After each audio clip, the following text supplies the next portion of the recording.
Hello and welcome to Criminal Justice Class 303 Corrections. For this group project, we will be weighing the risks and benefits of prison nurseries. The people in my group are Nancy Soto, Tenisha Mcdaniel, Jenny Lee, and Zoe Mccombe.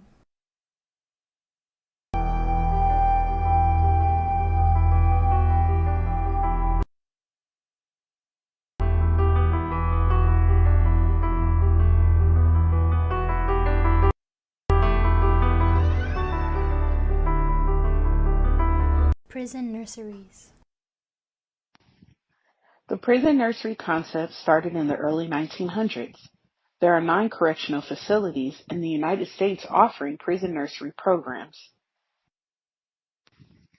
Prison nurseries are housing arrangements in correctional facilities that allow pregnant inmates to co-reside and be the primary care provider for their infant in its developmental stage.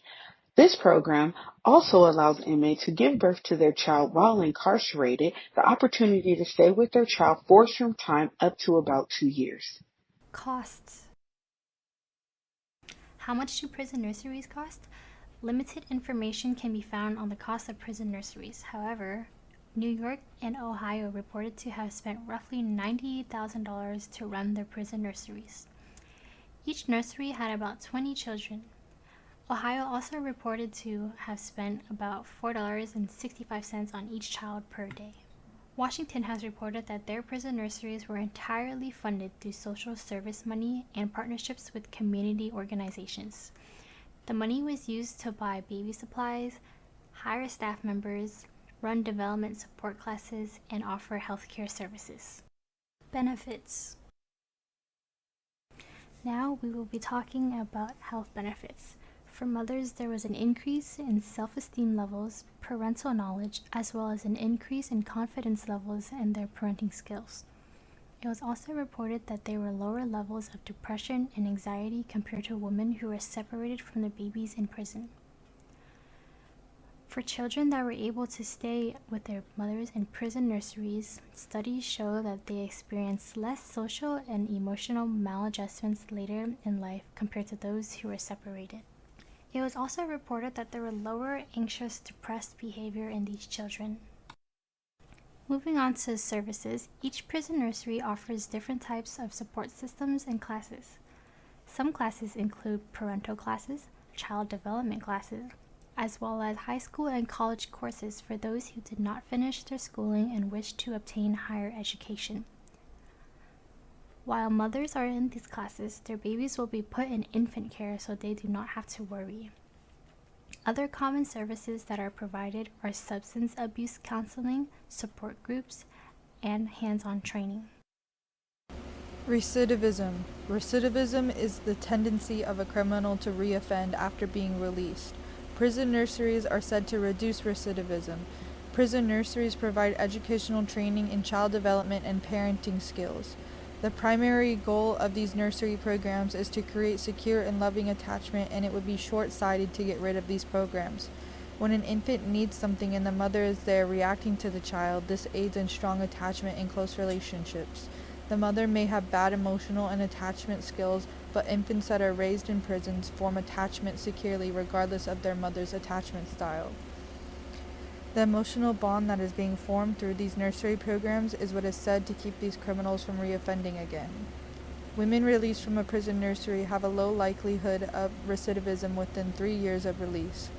In this study, a sample of 139 women who resided with their infants were examined after release. Of these women, only 4% returned for new crimes. Risks. Mother's health. Mother inmates suffer from stress due to the separation of their other children who are being cared for by relatives even though they are in a prison nursery unit with their infant. The stress affects the maternal-child bond and the mother's emotional and physical health. Little to no education is offered on stress and coping strategies. Raising a child in a prison nursery is more frustrating and challenging than raising them outside of prison. And women experience constant anxiety that their child might be taken away if they are judged to be poor mothers because the officers are constantly judging their mother skills. Infants' health. It has been suggested that children are exposed to harsh environments while living in prison. They are very limited to the amount of physical activity and sunlight they receive each day, and they are also exposed to unfriendly behavior from other inmates. It is also very difficult to get medical care for a child when you're living in prison. For example, Wendy's son acquired an acute bronchial infection in which was not responsive to antibiotics. So multiple times she was asking supervising officers to allow her to take her son to the health center for care, but they wouldn't allow her to. So she had an alternative to call her husband and be able to pick up her son, but they didn't allow her to do that either.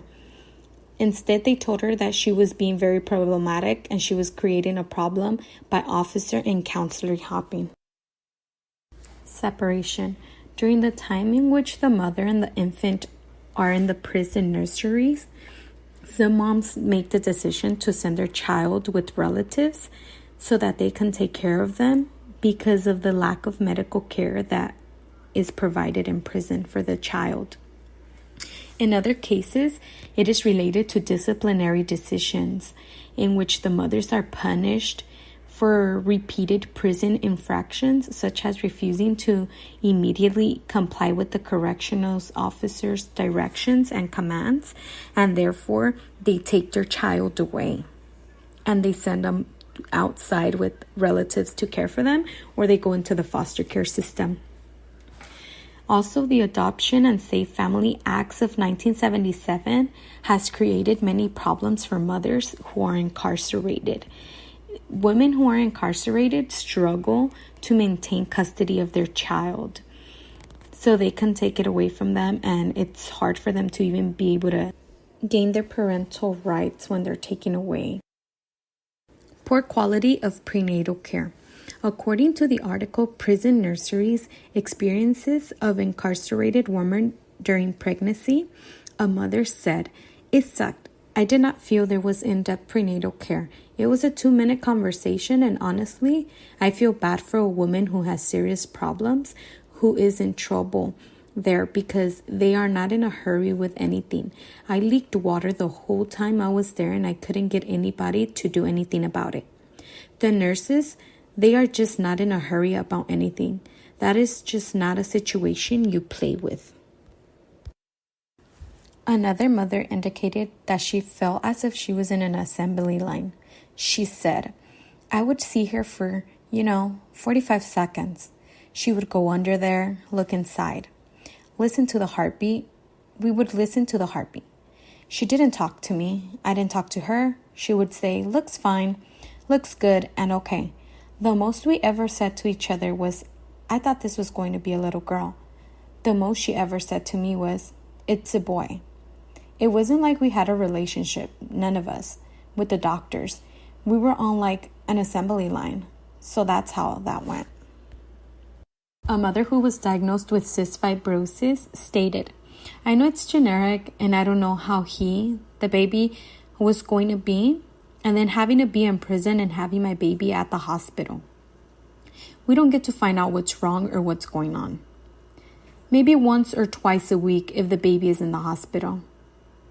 We don't get to hear every day what is going on because the counselors have so many other people that they have to care of and answer to and problems that are going on. But there would be days we wouldn't be able to know what was going on. That was a big concern. What is going on? And then having to worry day in and day out." Requirements. The requirements to participate in this program vary state to state, but some of the common factors are nonviolent conviction, no child abuse or neglect history, baby has to be born during state custody, time limits and requirements for sentence length ranges from 30 days to 3 years. References.